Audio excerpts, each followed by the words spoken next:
Brothers and sisters of the African American family, children of the motherland, hear my voice. I stand before you, not just as a leader of Burkina Faso, but as a brother from the soil of Africa, calling you into a new dawn. I watch the vote machines, the tallied numbers, the facade of legitimacy in faraway capitals that believed we would bow and whisper in the night. Today I say to you, leadership is more than winning votes, more than seats in parliaments and pleasantries in white halls. It is service. When I heard what happened in Tanzania, I did not stay silent. 97%. That number echoed across Africa like thunder over dry earth. And I asked myself, what kind of victory silences the people it claims to represent?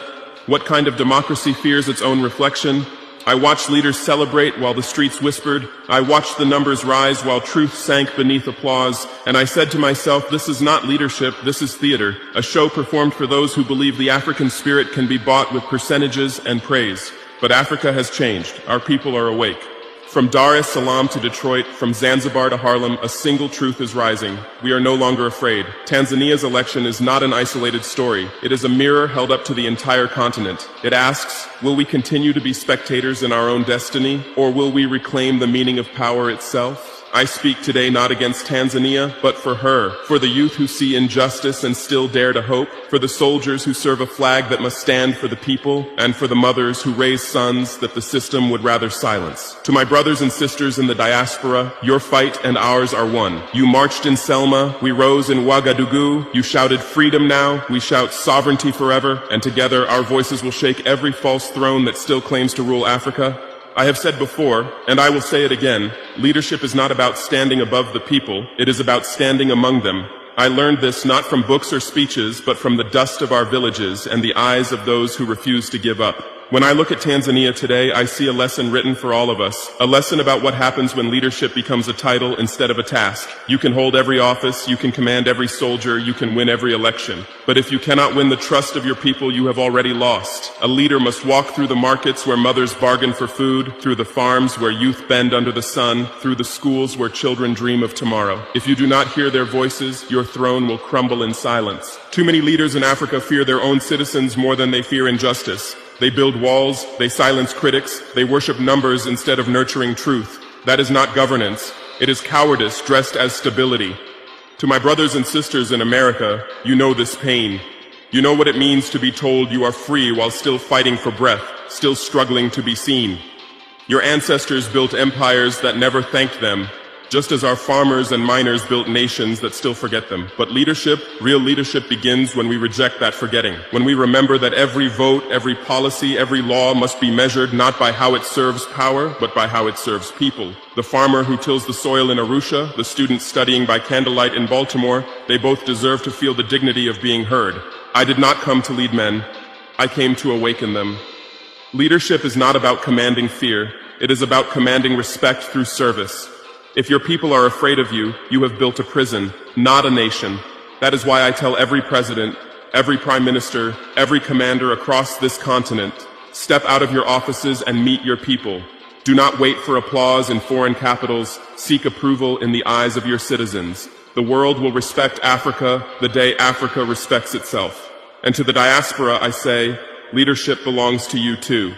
You lead every time you speak truth to power, every time you refuse to let the world forget where you come from. You are not observers in this story, you are co-authors. The truth of leadership is simple. It is not inherited, it is earned. It is not measured by votes, but by the courage to face those who exploit the vote. If your leadership depends on silence, then your rule is already over. So let the example of Tanzania remind us, the struggle is not between governments and oppositions, but between truth and illusion, between those who serve and those who pretend. And I, Ibrahim Traoré, will always stand with the ones who serve. I watched the events unfold in Tanzania, and I felt a heavy silence fall across the continent. 97%, that number did not sound like victory to me. It sounded like fear wearing a crown. Because when a nation claims near-perfect agreement, it usually means someone was forbidden to disagree. I do not speak these words to humiliate Tanzania. I speak them because I love her. I speak them because every African nation is my reflection. And when one of us falls into illusion, the rest must wake each other up. Elections are meant to be mirrors, not masks. They should reveal the face of the people, not hide it behind numbers. When ballots become decoration and votes become currency, democracy turns into theater, and the actors are paid in silence. I have seen the same stage across Africa, different flags, same script, campaigns that speak of unity but end in division, victories that celebrate the few and forget the many, and foreign observers smiling as long as their interests are safe. This is not independence, it is dependency wearing African fabric. To my African American brothers and sisters, you know this illusion well. You too were promised equality through ballots, yet you still face a system that trades justice for order, progress for comfort. The forms have changed, but the machinery remains the same, control without conscience. In our Africa, the colonizers' handwriting still stains the ballot papers. They may not count the votes, but they count the profits that follow them. That is why I say, until the people control their resources, their votes will always be rented, never owned. A true election is not about who wins. It is about whether the people can breathe afterward. Can they speak without fear? Can they protest without vanishing?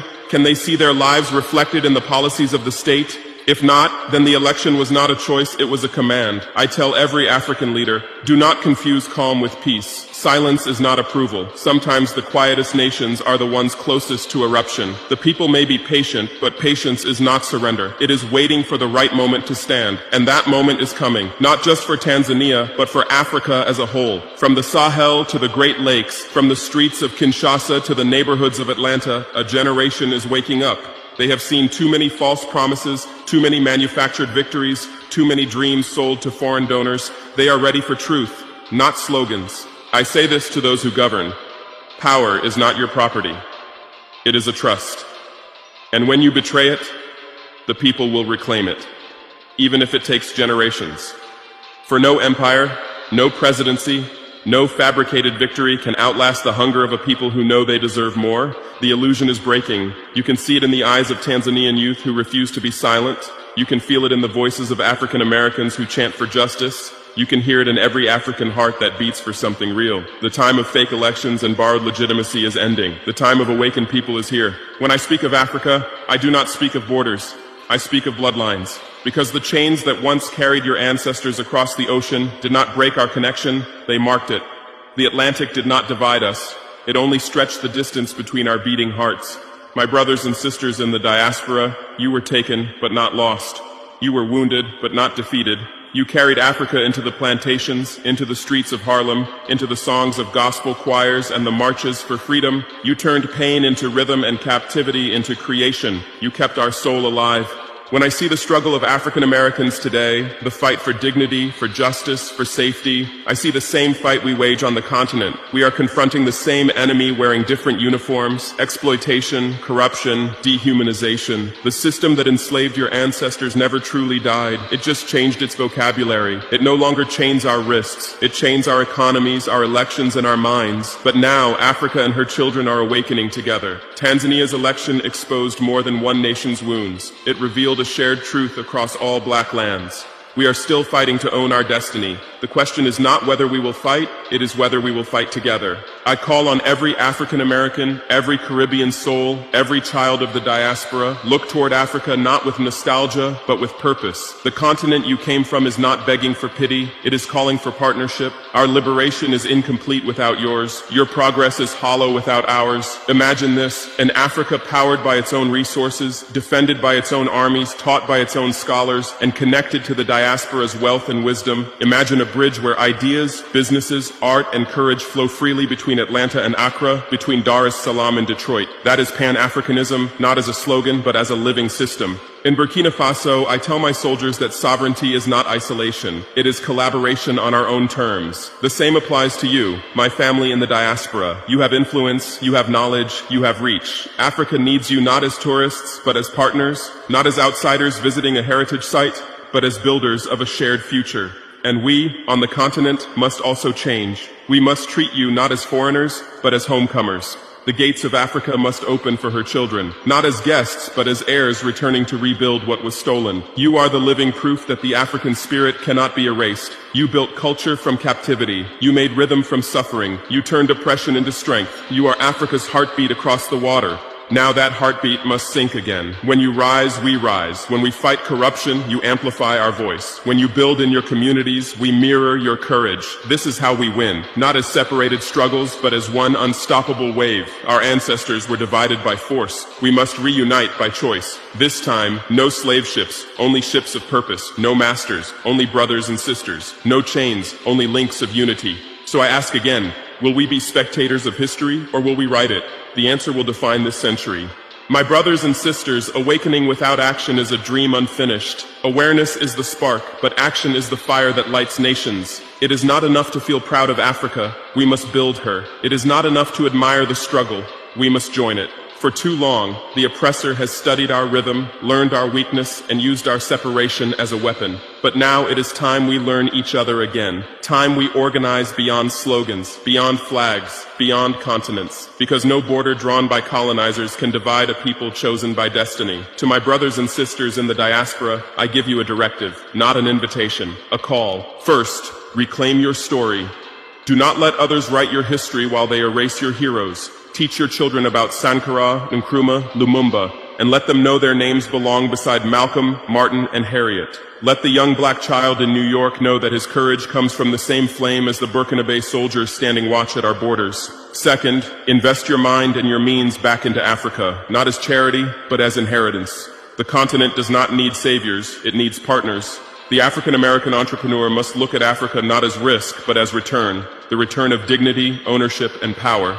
Build schools, fund technology, open cultural bridges, because the one who controls knowledge controls the future. Third, demand accountability everywhere. From Washington to Dar es Salaam, hold leaders, even me, to the fire of truth. A leader who fears questions has already betrayed the people. A citizen who stays silent becomes an accomplice. Speak, question, challenge. True unity is not blind loyalty, it is shared responsibility. Fourth, protect each other. When a Tanzanian youth is arrested for protesting corruption, his pain must echo in the streets of Chicago. When an African-American brother falls victim to injustice, his cry must be heard in the markets of Ouagadougou. Our strength will not come from sympathy, it will come from solidarity. Fifth, remember, sovereignty begins in the mind. Free yourself from the idea that the West must validate your progress. We do not need their medals to measure our worth. We will build nations that stand on conscience, not contracts. We will rise through our own systems, guided by our own rhythm. And to the youth, Africa and her diaspora are waiting for you. Do not wait for leaders to give you permission to change the world. Build movements, create cooperatives, use technology, use art, use voice. The next revolution will not be televised. It will be lived in classrooms, in farms, in studios, in code, in conscience. I tell you this, we are entering a century that will test the soul of Africa. They will offer us loans to keep us obedient, entertainment to keep us distracted, and applause to keep us quiet. But we will not sleep again. The age of spectators is over. The age of builders has begun. I am not asking you to believe in me. I am asking you to believe in yourself, because every revolution that endures is not built around a man, but around a people, and you, my brothers and sisters, are that people. Let our unity be the nightmare of every corrupt regime. Let our discipline be the fear of every foreign manipulator. Let our courage be the answer to centuries of humiliation. From Tanzania's ballot boxes to Harlem's sidewalks, from the deserts of Mali to the skyscrapers of Atlanta, we are one movement now, and no system built on our division will survive the storm of our togetherness. We are not waiting for history, we are making it. My brothers and sisters, I have walked the roads of Africa, from the red soil of the Sahel to the green coasts of the Atlantic, and I have seen one truth rise above all. Our people have never been poor, only robbed. Our nations have never been weak, only divided, and our spirit has never been broken, only buried beneath the noise of those who profit from our silence. But that silence ends tonight. Tanzania's election reminded us how fragile truth can be when power forgets humility. It reminded us that numbers can be manipulated, but conscience cannot. You can imprison an opponent, but not an idea. You can control the press, but not the pulse of a people who have found their voice, and that voice is rising. From Burkina Faso to Tanzania, from Lagos to Nairobi, from Harlem to Houston, one chorus, one rhythm, one cry for dignity. The African and the African American are no longer two worlds. We are one voice echoing across centuries of separation. I speak now to the youth because the future does not belong to those who once ruled. It belongs to those who dare to rebuild. You are the new architects of Africa's destiny. Do not inherit the fear of your fathers, inherit their resilience. Do not repeat their compromises, repeat their courage. You have watched your leaders trade sovereignty for comfort, justice for titles, and the people's trust for applause from abroad. That era must end with us. The age of submission is over. The dawn of African self-definition has begun. To my brothers and sisters in the diaspora, your journey was not exile, it was preparation. You are the living bridge between Africa's wounds and her healing.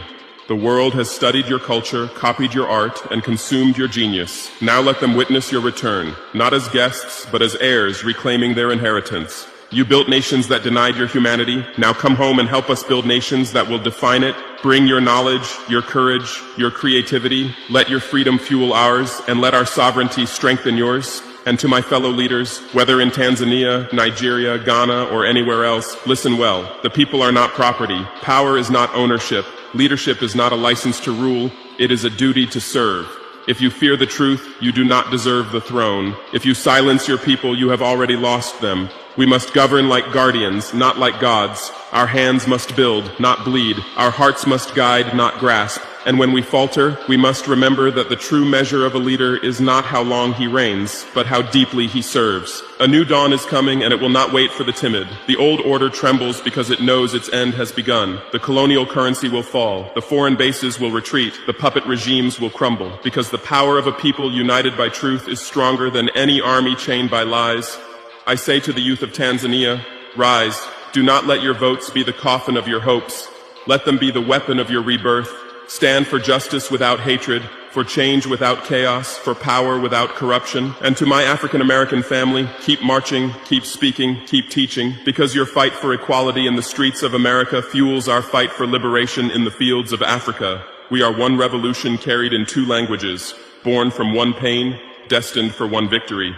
When the sun rises over Africa tomorrow, let it find us standing, not kneeling. Let it find us building, not begging. Let it find us united, not divided, because the age of submission is gone and the age of sovereignty has begun. We are not just survivors of history. We are its continuation. We are not echoes of the past. We are the architects of tomorrow. So walk with me, my brothers and sisters, from Harlem to Harare, from Dar es Salaam to Dakar. Let the drums of our ancestors guide us. Let the prayers of our mothers protect us. Let the courage of our youth lead us. Because this time Africa will not ask for permission, she will take her place. And when she stands, the world will remember the day the black man and woman on both sides of the ocean rose as one. This is not the end of a speech. This is the beginning of a century of unity, a century of power, a century of truth. And history will record that we, the children of Africa, chose to awaken.